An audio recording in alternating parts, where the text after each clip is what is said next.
Everybody talking about this book that John Bolton, well, hasn't been able to put out there just yet, the White House trying to block it. Some pretty explosive allegations in this, I suppose. Some of them we've heard before, though, for example, around Trump and foreign affairs and his knowledge and, I guess, care of the detail as well. Yes, Ambassador Bolton continues to certainly be an electric figure within the press. He's for decades been considered a neoconservative hawk on international policy. Was never confirmed by the Senate when he was an ambassador. He was actually a recess appointment because due to his views, it was thought that he probably wouldn't be able to be confirmed. I've also had early in my career some personal professional interactions with him, and just to say that his fiery personality has been personally observed by me as well. So when he became National Security Advisor, you kind of assumed that between those personalities, you would end up with some very interesting situations and headlines. And certainly the way that that's resolved with this book is getting there.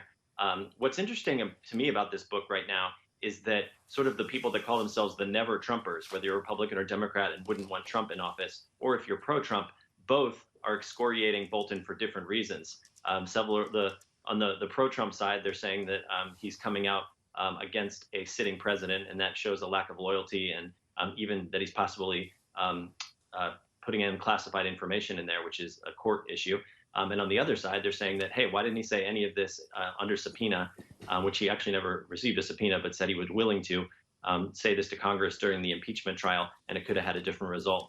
So a lot of things being said about the book that hasn't even come out yet. But I guess that's what makes a bestseller, too. Well, that's a good point. Maybe we should be more cynical about the motives, but look, it promises to be a blockbuster if and when it is released. We might talk more down the track when it is. North Korea, now we talk about the state of talks between North Korea and South Korea. You know, we've seen people walk out of talks before. When you blow up the building they're supposed to be held in, it can't be a good sign. That's true. That's true, Tom. With blowing up the building, now this definitely was a made-for-TV explosion, you know, straight into the out of the propaganda files. Now, when we talk about North Korea and South Korea, there's a big theme that you and I have talked about over these years, Tom, and that is if you're in the North Korean government and a few months goes by and you're not in the international headlines, they do have a goal of getting in the international headlines by doing something that is going to fall short of something that would require, you know, military escalation. So this falls immediately into that pattern. It's been, you know, several months, if not a year, since the last interaction between Kim Jong-un and President Trump. And of course, they're going to come up with whatever the most recent excuse is to get in the international headlines. In this case, they're saying that South Korea hasn't done enough to stop leaflets being sent across the border to North Korea, which is sort of something that's probably going to continue to happen no matter what. But it's also a marked change. One of the big headlines here is Kim Yo-jong, who is the sister of Kim Jong-un, who during all of the talks with the U.S. was sort of being seen as sort of a smiling diplomat. And is completely showing a different face here now. She's Kim Jong-un, supposedly envoy for the Koreas, and is using much more brazen language right now, calling South Korea an enemy. So that's something to look out for as well.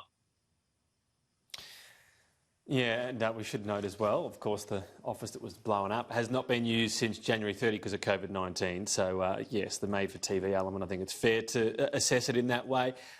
The China-India border stoush was an interesting one. Look, a tragedy as well. Many people dying, many of them because they fell from a great height around this border area.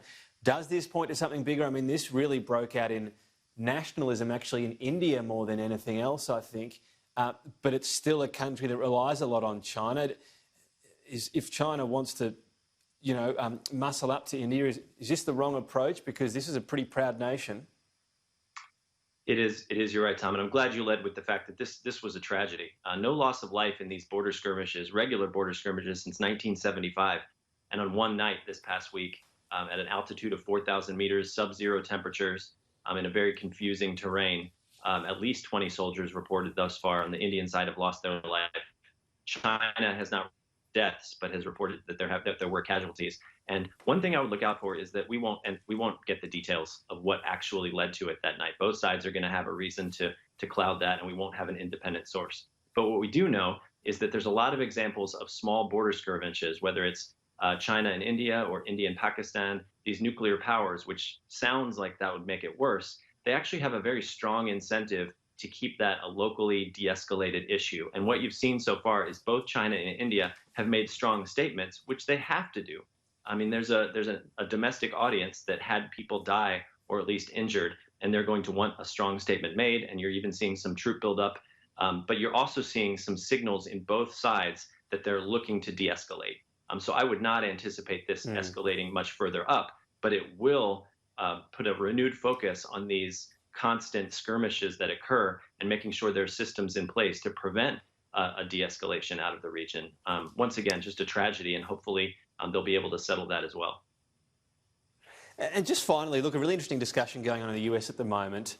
We know around the world there's talk about statues, but this is to do with renaming bases that are named after Confederate leaders. So often the figures we're talking about in history were perhaps doing things that at the time were thought of as very normal, when they're looked back upon as seen as most often racist in some way. The interesting thing here is when you talk about these Confederate leaders, well, the Civil War, to simplify this, was about whether slavery was a good thing or a bad thing.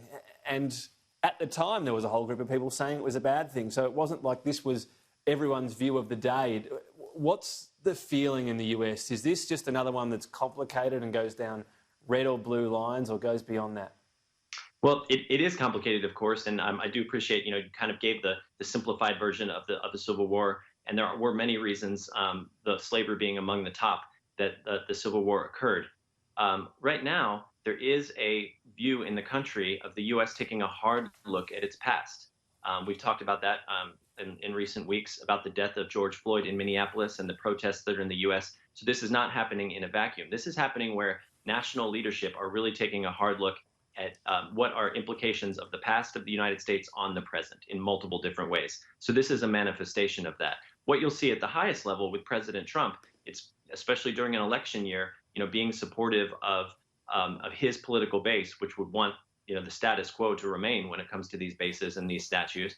But what you also see is military leadership. So the most senior admirals, the most senior generals right now are coming out and saying it's time to rename these bases after, we have enough American heroes that we don't need to have bases or statues for what was, in some cases, in a way you could view it as treasonous activity against the United States in a failing military effort at the end of the Civil War. So that's the other view on it.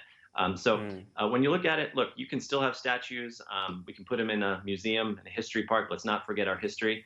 But I'll put my view out there that there's enough goodness in the post-Civil War America to celebrate that you can name bases and put statues up of people that deserve that recognition for what they've done for the United States.